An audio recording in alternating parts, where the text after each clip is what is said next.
Okay, মৰমৰ sir বাইদেউসকল শিক্ষা সেতু এপত এতিয়া FTB ফ্ৰী টেক্সটবুক ষ্টেটাছটো আপডেট কৰিবলৈ নতুনকৈ টাস্ক আহিছে। কেনেকৈ কৰিব লাগে মই এই ভিডিঅ'টোৰ জৰিয়তে দেখাই দি আছোঁ। ফাৰ্ষ্টত শিক্ষা সেতু পৰ্টেলটো নিজৰ স্কুলৰ IT পাছপৰ্টটো খুলি ল'ব। পৰ্টেলটো খুলি লোৱাৰ পিছত স্কুল মেনেজমেণ্ট অপশ্যনত যাব লাগে।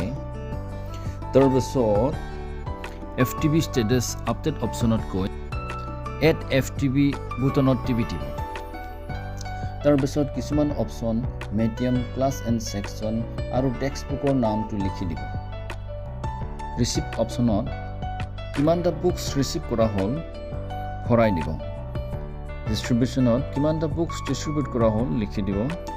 আৰু ৰিকুৱাৰ্ড অপশ্যনত আপোনাৰ স্কুলত সেই পাৰ্টিকুলাৰ বুকছটোৰ ৰিকুৱাৰমেণ্ট থাকিলে মানে লিখি দিব আৰু ছাবমিট কৰি দিব। সেইদৰে প্ৰত্যেক টেক্সটবুক আৰু ক্লাছৰ কাৰণে ফিল আপ কৰি ছাবমিট কৰি দিব লাগে। Okay, thank you, bye bye, have a nice day.